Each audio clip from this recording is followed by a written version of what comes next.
देखो मैं सच कहता हूँ, बुढ़ा बुढ़िया का प्यार बहुत अच्छा होता है, इतना अच्छा जवानों का नहीं होता। बुढ़ापे का प्यार देखें, आदमी की उम्र बढ़ती है, उसका सम्मान घटता जाता है। बुढ़ा मरा पड़ा जमीन पे और बुढ़िया रो रही है, उसकी छाती पीट पीट के, मर गयो रे कभी नहीं के गयो, मर गयो, एक बोल सुनाए जा, मर गया रे। और बुड्ढे की छाती पर इतनी जोर से हाथ मारे, बुड्ढा न मरे तो मर जाए, मर गया रे। अरे कोई ऐसे जिंदा कर दो, एक बोल सुना दे और अपनी छाती पर धीरे से, मर गया रे, मर गया रे, मर गया रे। अरे कोई जिंदा कर दो। एक महात्मा आया, हे बुढ़िया तू कहे तो बुढ़े को जिंदा कर दूं, तो भूल के मत करियो, बड़ी मुश्किल से मरो। ये तो मेरे लिए 20 साल पहले मर चुका था, वो तो पड़ोसी अच्छे हैं, सो 2 बच्चे घर में खेल रहे हैं।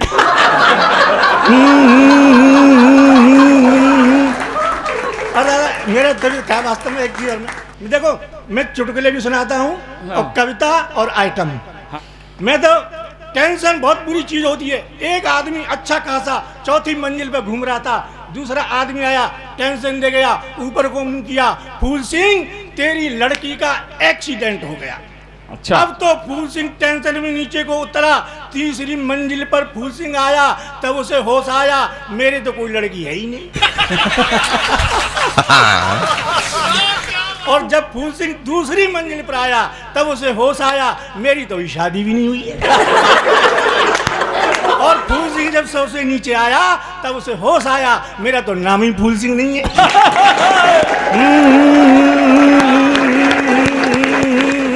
क्या चल गया। टेंशन बहुत बुरी चीज होती है वास्तव में। मैं एक बात कहूं, जब मैं पढ़ता था अपनी क्लास में, इतना होशियार था, वो हेडमास्टर ने क्लास में से मेरा नाम काट दिया। ओए होए, कि तू इतना होशियार कैसे हो गया है।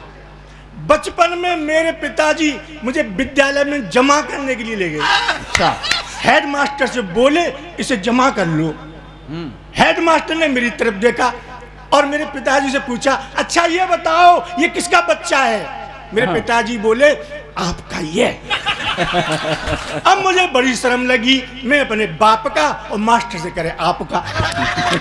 मैंने शर्म से नीचे को गर्दन कर ली। हेडमास्टर मुस्कुराया, मेरी तरफ देखा और बोला बताओ ये किसके पिताजी हैं। मैंने कहा आपके ही हैं।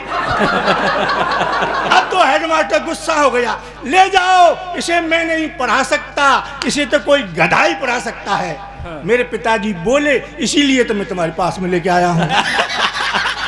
अब तो हेडमास्टर और गुस्सा हो गया, तू साइंस जानता है। मैंने कहा जानता हूँ। एक सवाल बता। मैंने कहा पूछो। मास्टर ने मोमबत्ती जलाई और बोला बता मोमबत्ती में प्रकाश कहाँ से आया। मैंने मोमबत्ती में फूंक मारी, बुझाई, मैं बोला बता कहाँ गया। बहुत अच्छे। मैंने कहा मास्टर जी ये प्रकाश वहीं गया जहाँ से आया था। मास्टर कह रहा तू गलत जवाब दे ले, मेरा भी नाम रतनलाल मास्टर नहीं, कल तेरी कॉपी पर 2 गोल गोल अंडे नहीं दिए तो। अच्छा इतिहास जानता है। मैंने कहा जानता हूँ। बोले बता हिंदुस्तान की जनसंख्या क्यों बढ़ रही है।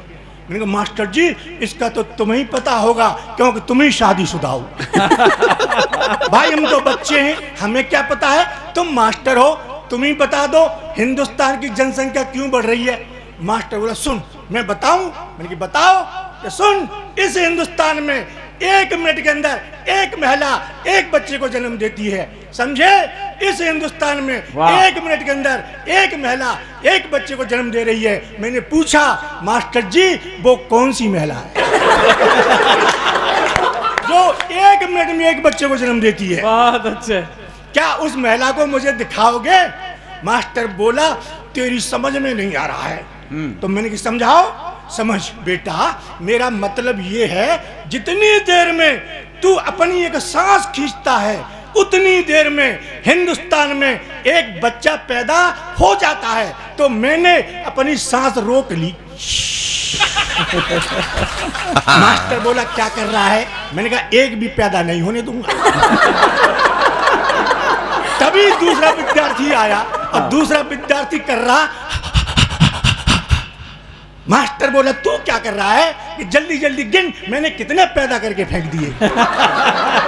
मास्टर जी मैं भारत को चीन बना रहा हूं। मास्टर बोला तू गलत जवाब दे ले, मेरा भी नाम रतनलाल मास्टर नहीं, कल तेरी कॉपी पर 2 गोल गोल अंडे नहीं दिए तो। अच्छा ये बता, जब हम मक्का भूनते हैं तो कढ़ाई में से मक्का के दाने क्यों उछटते हैं? मैंने कहा तू कढ़ाई में बैठकर देख। अपने आप पता लग जाएगा। बहुत अच्छे। मास्टर बोला गलत जवाब दे ले, मेरा भी नाम रतनलाल मास्टर नहीं, कल तेरी कॉपी पर 2 गोल गोल अंडे नहीं दिए, अब तू मुर्गा बन।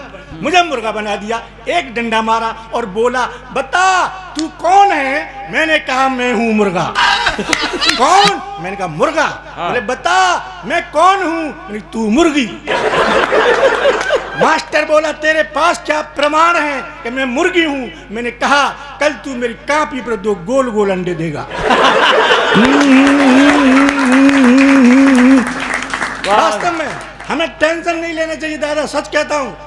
अब विश्वास करो, ये वीर रस के कवि हैं विनीत चौहान। मुझसे बोले फालतू बातें भले लिख लेना, वीर रस की कविता नहीं लिख सकते। दादा की बात बताऊं, मैंने जोर लगाया चाहे कुछ भी हो जाए वीर रस की कविता लिखूंगा। आपने देखा होगा जो कवि कविता लिखते हैं मोबाइल में लिख लेंगे, फिर एक लाइन बोल देंगे और फिर मोबाइल निकालेंगे। ऐसे ही मैंने किया, वीर रस की कविता लिख ली, एक लाइन याद कर ली। विनीत चौहान जी बोले अब सब रस मुरसानी आ रहे हैं, वो वीर रस की कविता सुनाएंगे।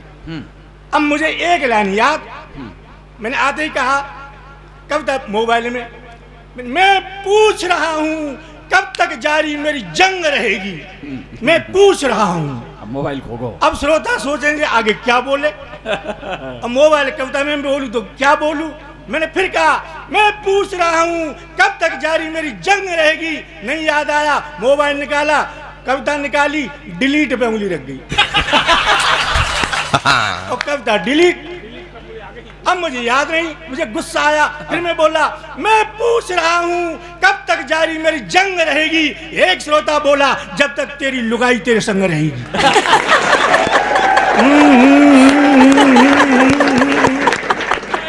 तब मैं तो वीर रस की कविता लिखता नहीं, विश्वास करो, सच कहता हूं।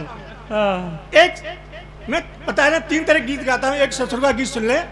मेरा स्वर इतना अच्छा है चेयरमैन साहब, जब मैंने जिंदगी में पहली बार गीत गाया तो मेरे स्वर को सुन के 18 गधे आत्महत्या करके वहीं मर गए कि तू इतना अच्छा क्यों गाता है। देखिए मेरा स्वर। शाबाश। मनु आज क्या हुआ है, मैं बीमार हो गया, ये हरिश्चंद्र शर्मा जी हरी और ये अभिषेक मुझे दवा दिलवा के लाए, इसलिए दवा तो खराब हुई और खाने चलेगा। मनुहारों पे धन फूंक दिया, मनुहारों पे धन फूंक दिया, जुल्फों में खुद को फंसाया है। वाह। तब कहीं जाकर ये ब्याह मैंने हाँ तेरे संग रचाया है। शादी जो करी तुझ जैसी से कितना अकल का कच्चा था, शादी जो करी तुझ जैसी से कितना अकल का कच्चा था, अब समझा फेरे लगा करके तुझसे तो रड़ुआई अच्छा था, अब समझा फेरे लगा करके तुझसे तो रड़ुआई अच्छा था। ओ पत्नी मेरी क्यों जुल्म करे, तेरा खसम तो घिसता रहता है, तेरे बेलन की इस चक्की में ये हरदम पिसता रहता है, तेरे बेलन की इस चक्की में ये हरदम पिसता रहता है, तेरी चप्पल से पिट जाऊंगा, तेरी सैंडल से मिट जाऊंगा, तेरी चप्पल से पिट जाऊंगा, तेरी सैंडल से मिट जाऊंगा, मत इतना मुझको मार तू।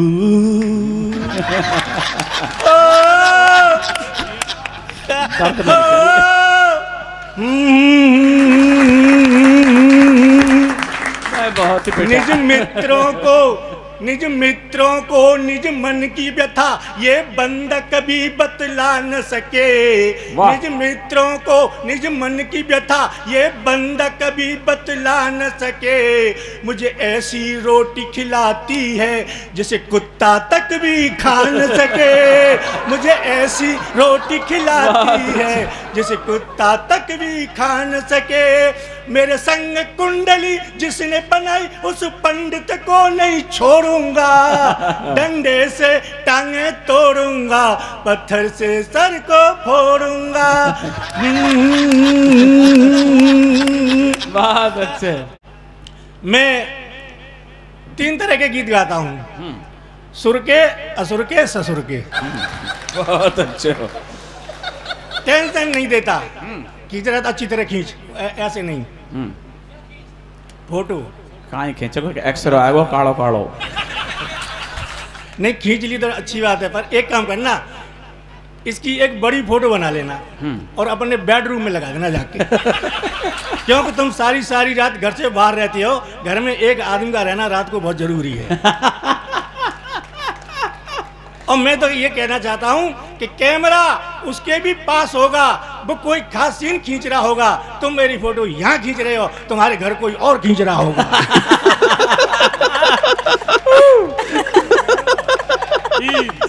और खींच ले आजा। बहुत अच्छे। टेंशन बहुत बुरी चीज होती है। वास्तव में हमें टेंशन नहीं लेना चाहिए दादा, सच कहता हूँ, विश्वास करो। अच्छा तो ऐसा है, वो मेरे मोहल्ले में मेरी एक भाभी रहती है और भाभी के माथे पे इतना बड़ा बिंदा मैंने पहली बार देखा। तो मैंने कहा भाभी जी हमने तो पहली बार देखा, इतना बड़ा बिंदा क्यों लगाती हो? भैया जिसकी पत्नी जितनी बड़ी बिंदी लगाती है उसी की पति की उम्र उतनी ही बड़ी लंबी होती है। तो मैंने पूछा, मैंने कहा हमारी पत्नी तो हमें मारने डोल रही है, इतनी सी लगाती है। अब वो चली गई, अगले हफ्ते भाभी फिर मिली, अगले हफ्ते जब मिली तो उसके माथे पे बिंदी छोटी हो गई। तो मैंने कहा भाभी आज तो माथे पे बिंदी छोटी हो गई। बोली तेरा भैया बीमार है गए, तेरा भैया बीमार है गए। मुझे दुख हुआ, मैं घर आ गया, अगले हफ्ते भाभी फिर मिली और बिंदी छोटी। तो मैंने कहा भाभी जी क्या हुआ? अस्पताल गए हो, अस्पताल गए हो तेरा भैया। मेरी आंखों में आंसू आ गए, मैं घर आया, अगले हफ्ते भाभी फिर मिली, इतनी छोटी बिंदी जैसे पेन से किसी ने पॉइंट लगा दिया। हाँ। तो मैंने डरते डरते पूछा भाभी जी क्या हुआ? इमरजेंसी में भर्ती है, इमरजेंसी में। अब मेरी आंखों में आंसू आए, अगले हफ्ते भाभी फिर मिली, इतना बड़ा बिंदा। मैंने कहा भाभी जी क्या हुआ? दूसरा ब्याह कर लो रे मैंने तो।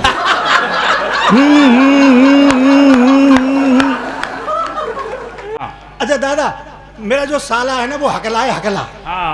एक एक शब्द को 5-5 मिनट में बोलेगा। जैसे ही हकला साला कमरे में आया, मुझे देखा, मुझे दिखती बोला कि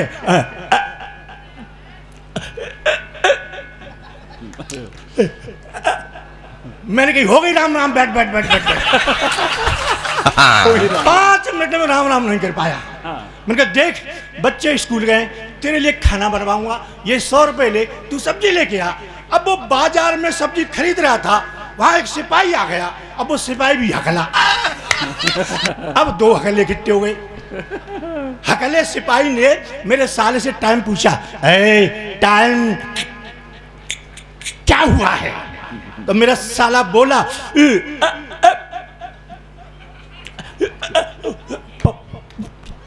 पता नहीं है। सिपाही बोला नकल कर रहा है मेरी, नकल थाने चल। और मेरे साले को सिपाही थाने में ले गया। दरोगा से सिपाही बोला दरोगा जी नकल कर रहा है मेरी। मेरा साला बोला कर रहा है। अब दरोगा को आया गुस्सा, दरोगा ने डंडा उठाया, दरोगा बोला दोनों अंदर चलो, दोनों अंदर चलो। अब वो शाम को लौट के आया, मैंने पूछा सच सच बता तू कहाँ जा रहा है? तो कह रहा इंटरव्यू देने जा रहा हूँ, इंटरव्यू। मैंने कहा किसका इंटरव्यू देगा?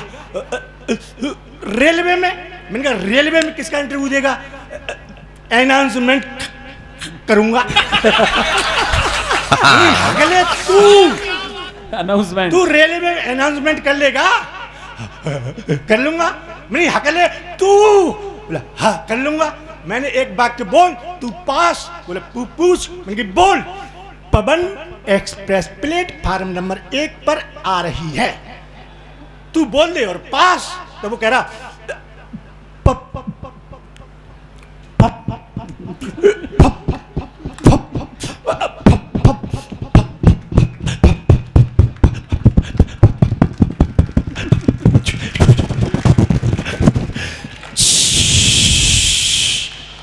क्या हुआ? लग गई। थोड़ा सा और पढ़ दे। आज जब नगर पालिका के चेयरमैन साहब ये पूरी कमीशन की टीम बना रहे थे तो उसमें एक कवित्री को इन्होंने आमंत्रित किया, डॉक्टर पूनम वर्मा को। लेकिन संयोग की बात ये थी कि आज दोपहर को इनका फोन आ गया कि विनीत जी आज हम इस कमीशन में पहुंच नहीं सकते। हमारा ब्रजेंद्र सोनी बड़ा दुखी हो गया, कहने लगा यार एक ही तो कवित्री बुलाई है वो भी आ नहीं रही है। तो उसने फ़ोन मिलाया पूनम वर्मा को, कहने लगा डॉक्टर साहब एक ही कवित्री बुलाई है, आप नहीं आओगी तो हमको सबरस मुरसानी से पैंट शर्ट छोड़ के साड़ी पहन के काम चलाना पड़ेगा। नहीं ऐसा मत करो, आपको आना चाहिए। कहने लगा ब्रजेंद्र जी मैं आ तो जाती पर क्या करूँ, मेरे पति को खांसी की तबीयत हो गई रात भर खराब, तो मैं आ नहीं सकती, उनकी तबीयत खराब है, रात भर उनकी सेवा में मेरे को जगना पड़ा तो दिन में भी मैं उनके साथ रहूंगी। तो ब्रजेंद्र सोनी जी कहने लगे पूनम जी आप देश की इतनी बड़ी कवित्री हो, रात भर एक खांसी जैसी बीमारी के लिए अपने पति के साथ आप जगती रही, इसके लिए आपने एक नर्स क्यों नहीं रख ली? अगली बात जिसको समझ में आया मैं फिर कह रहा हूं वही ताली बजा, फिर पड़ोसी से पूछना।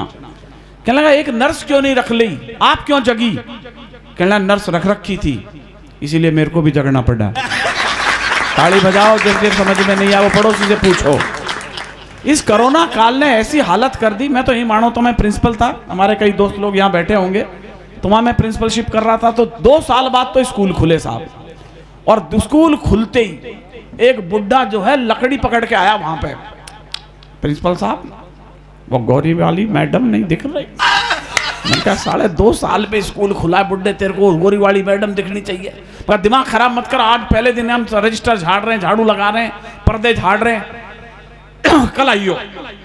साहब 10 बजे नहीं वो 9:30 बजे बुड्ढा फिर आ गया, मास्टर जी वो गौरी वाली मैडम आ गए क्या? मैं कहा तेरा दिमाग खराब है, कभी 2 दिन हुए यार। अगले दिन भग, मैंने कहा कल आइयो। अगले दिन वो फिर आ गया, साहब मास्टर जी वो गौरी वाली मैडम नहीं दिख रही। मेरा दिमाग खराब हो गया, मैंने कहा ऐसा है उसका ट्रांसफर हो गया भरतपुर, वो अब यहाँ नहीं है, मानवता के अंदर से निकल गई वो। अब अगली बात साहब जो उसने कही, अम्बेश जी आपको तो मजा आएगा ही, मित्तल साहब को डबल मजा आएगा। जैसे ही उसने मैंने ये कही, मैं कहा उस गोरी वाली मैडम का ट्रांसफर भरतपुर हो गया, तो बुड्ढा धीरे से नीचे नजर दिखा कह के ये मोदी कोई को खुश ना है देख सका है। अब बताओ इसमें बेचारा मोदी क्या करेगा, अब बुड्ढे को मजा चाहिए, गोरी वाली मैडम नहीं दिख रही है। मतलब ऐसे ऐसे लोग हैं, अस्पताल के अंदर लाइन लग रही। देखो सरदार जी को इतनी देर बाद मजा आया। कौन कहता है ट्यूबलाइट देर से जलती है? जड़ी ढंग से करो तो गेंडे की भी गुलगुली होती है यार, ऐसे थोड़ी है। सरदार जी बड़ी ऊंची चीज है। ये भी गए एक नर्सिंग होम के अंदर, पूरा राउंड काट के आए, फिर डॉक्टर साहब से कह रहे डॉक्टर साहब ये नर्सिंग होम ना चले तुम्हारा हो। कहने यार क्यों ना खुला, नयो लाइट खोलिए ऊपर देख ट्यूबलाइट लग रही है ना, तुम्हारो नर्सिंग होम ना चले। कहने क्यों ना चले? कहने एक भी ढंग की नर्स ना रख रखी, सारी केरल की लगा रखी है हमें। अच्छा इसीलिए उनको सिस्टर कहते हैं, नहीं कुछ और सा होता उनको देखते मुंह से सिस्टर ही निकलता है। ये बड़ा मस्त आदमी है, बहुत ही इंटेलिजेंट आदमी है। लंबाई देखो, ये सब्जी मंडी में गया तो वहां जाके कह रहा है ये नींबू क्या भाव दिए? सब्जी वाली बोटी बैठ के देख नींबू ना है संतरा है। इतना ऊंचा आदमी को मतलब कहाँ, ये समझो आप। ये लाफ्टर शो में आया टीवी पे, आपने देखा हो इसको, लाफ्टर शो में यहाँ टीवी पे रोज आ जाए बुधवार के दिन। बम्बई चला गया, यहाँ देखो थोड़ा शर्ट के ऊपर भी पॉलिश करके आया है। ऐसी चिकनी शर्ट देखी तुमने कोई की? चेरी बूट पॉलिश शर्ट पे रगड़ ले आया। वो मुंबई वाले समझाते हैं इनको चमक धमक रखो, चमक धमक रखो। और वहां गया मैं एक दिन मिलने इससे, टीवी शो पे सोनी पे कर रहा है, तो वहां नेकर में और बनियान में। मैं कहा यार तेरे को शर्म नहीं आती? बुढ़े आदमी 65 साल का हो गया, इतना लंबा खूंट का खूंट, ये नेकर में ये। कहना भाई साहब बम्बई है ये, यहाँ बरमूडा पहनना पड़ता है, अभी तो टैटू और बनवाऊंगा टैटू। मगर ये टैटू की बीमारी है। कहना वो खेलते हैं भाई साहब, यहाँ पे वहाँ पे टैटू, वहाँ पे टैटू, कई जगह तो दिखा भी नहीं सके वहाँ भी टैटू है। एक तो यार मैं तुम्हें कुछ और मेरा मतलब यहाँ टैटू, तुम साढ़े जने कहाँ समझ रहे हो, इंटेलिजेंट ज़्यादा ही हो गए तुम इससे। 2 साल कोरोना में क्या हुआ, तो मैंने कहा देख कैसा है, तू गांव का आदमी है, ये टैटू वैटू मत खुदवा लियो। अरे भाई साहब जब तक टैटू ना खुदाऊं तब तक तो कोई कभी ना है माने मोए। मैं कहा खुदवा ले। मैं ले गया इसको वहाँ पे गेटवे ऑफ इंडिया पे, बैठे हो वहाँ आपके मेले में भी आते हैं ना खुदवाते वो मशीन से, खून खच्चर हो जाता है। तो मैंने इसको समझाया, मैं कहा देख ऐसा है, लास्ट ट्राई करी मैंने, मैं और क्या कर सकता था। मैं कहा इसके अंदर दर्द होता है, खून निकल जाता है। अरे भाई साहब मेरा नाम सबरस मुरसानी है, खून खच्चर से ना डरूँ मैं खुदवा ला, साला तेरी अस्ती करा। मैं चला गया साहब वहाँ गेटवे ऑफ इंडिया के, वहाँ अंदर समुद्र में नाव में घूमने घामने। आधे घंटे बाद अम्बेश जी मित्तल साहब वही हुआ जिसका मुझे डर था, माथा पकड़ के रोने लग रहा, बैठा देखे सबरस मुरसानी। मैं कहते कि मैंने कही थी ना इसमें दर्द होता है। कहना भाई साहब दर्द से नहीं रो रहा, साले ने स्पेलिंग गलत कर दी। नगर वालों ताड़ी इस बात पे बजाना, उसने क्या, मैंने कह रहा क्या लिखवाना चाहता था, जितनी ताली बजा सको आप सबरस के लिए बजाना। मैंने कह रहा तू क्या लिखवाना चाहता था जो स्पेलिंग गलत होगी। कहना भाई साहब कोरोना लिखवाना चाहता था, साले ने कमीना लिख दिया। बस उस दिन का दिन है, तब से फुल बाजू की शर्ट पहन के चलता है।